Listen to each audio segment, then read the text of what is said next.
Et salut à tous, c'est Clément, on se retrouve pour le deuxième épisode de Chronique Livre, l'émission dans laquelle je vous donne envie de lire un livre en moins de 5 minutes. Émission évidemment garantie, sans spoiler. Aujourd'hui au programme, La fille du train de Paula Hawkins. Donc c'est un livre qui est sorti en 2015, qui coûte 8 euros, qui fait 452 pages, et très bonne nouvelle pour ceux qui n'aiment pas lire. Si ce dont je vais vous parler vous donne envie, il faut savoir qu'il existe une version télévision du livre qui est très fidèle. Voilà.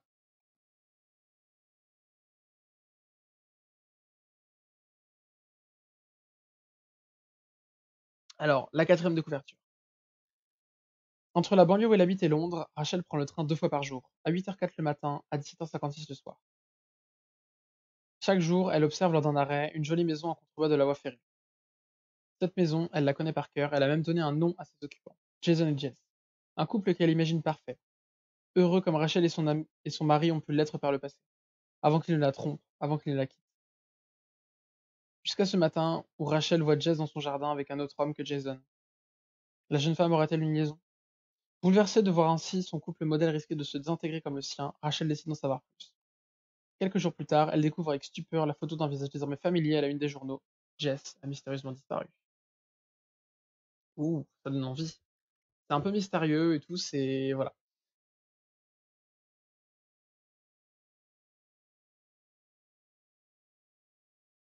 Alors, pourquoi est-ce que j'aime ce livre, du coup? Parce que, ouais, des fois, le résumé, ça donne bien, mais bon, l'histoire, en vrai, derrière, elle est un peu caca, des fois.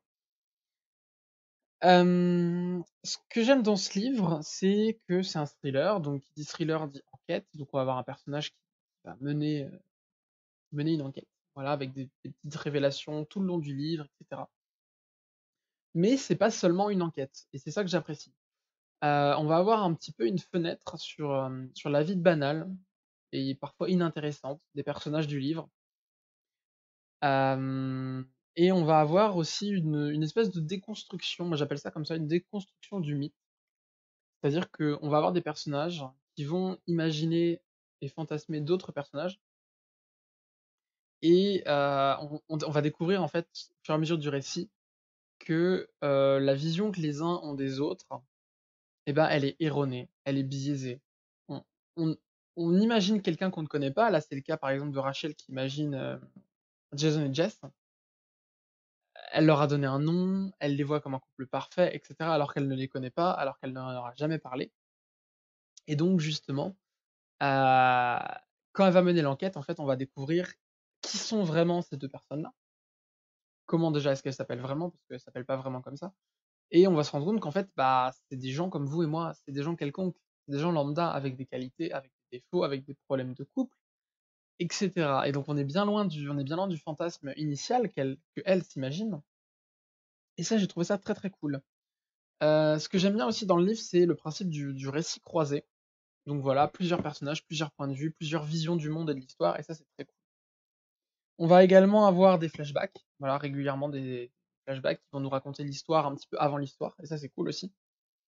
Et bah, point majeur, c'est, on va suivre un petit peu une anti-héros. Je dis une anti parce que c'est un peu le personnage principal, Rachel quand même, mais il y a pas que Rachel.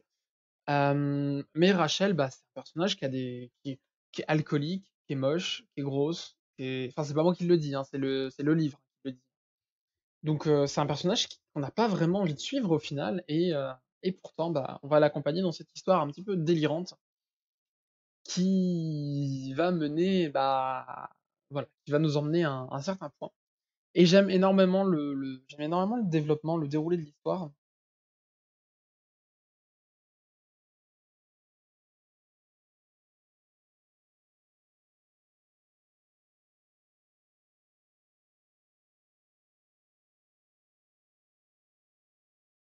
Et les thèmes par lesquels ça va nous faire passer, puisque bah, on va voir le quotidien, l'idéalisation de l'autre, la gestion un petit peu du traumatisme, hein, d'une relation qui se finit pas bien.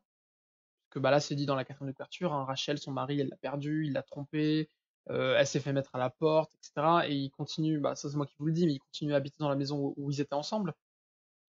Donc c'est-à-dire que non seulement il l'a trompé, en plus il l'a mis à la porte, et il continue d'habiter dans la maison qu'il partage avec elle. Et il y a pas mal de moments dans le livre justement où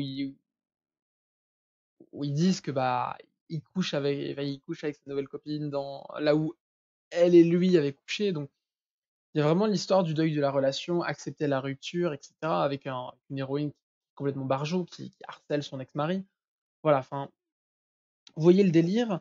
Il y a aussi le thème de la maternité qui est un petit peu mis en avant dans le livre. C'est non, j'allais dire c'est discret, non, c'est quand même l'un des thèmes importants du livre.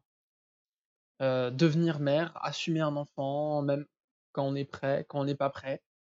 Voilà, c'est vraiment très intéressant et on s'y attend pas, honnêtement. Quand on voit la quatrième de couverture, ce livre regorge d'une grande richesse de thèmes, une grande variété, et ça, c'est trop cool.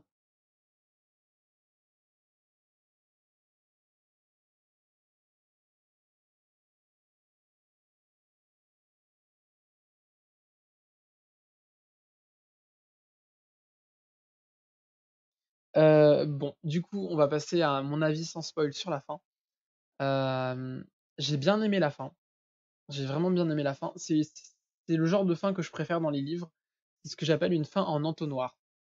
Qu'est-ce que j'entends par fin en entonnoir? En fait, c'est-à-dire que, toute l'histoire va nous mener à un point, un espèce de goulot d'étranglement, où on va avoir un petit peu le climax, où tous les personnages vont se retrouver au même endroit et vous allez comprendre pourquoi, l'auteur a développé tout ça. Puis après le climax, en fait, l'histoire va se réouvrir. Voilà, sur vraiment une fin ouverte où les personnages, peuvent aller où ils veulent, faire ce qu'ils veulent. Enfin, en fait, on est libre d'imaginer. C'est un petit peu, si vous voulez, c'est marrant, pardon, ça fait un peu mise en abîme, mais heu, La fille du train, le nom du livre, c'est un peu vous, c'est un peu moi, c'est un peu eux, c'est un peu n'importe qui, c'est un peu tout le monde. Et cette histoire donne un petit peu l'impression de, bah, vous êtes dans un wagon. Vous assistez à une micro-scène qui dure pas longtemps, et puis après, bah, vous disparaissez, vous passez à autre chose. Et vous ne la revoyez plus jamais. Bah, c'est un peu ça, c'est un peu cet effet-là que fait la fin, c'est-à-dire qu'on laisse les personnages là où ils sont. Alors, ils s'apprêtent à faire des nouvelles choses, mais nous, on n'en saura rien. Parce que bah, nous, on est la personne du train qui assiste à une scène et puis qui disparaît dans le néant. Voilà, qui s'efface. Et ça, c'est cool.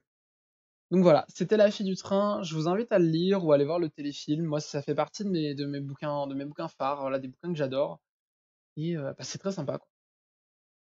Bon, je vois que j'ai un peu débordé au temps. Ça va être dur de tenir le format de 5 minutes. J'espère quand même que la vidéo vous a plu. N'hésitez pas à me faire des retours comme sur le premier. Euh, voilà. Et puis si jamais vous me le demandez, je réfléchirai peut-être à faire une autre chronique plus complète, plus longue, où je vous raconterai du coup le livre, ce qui se passe, etc. pour voir encore plus loin.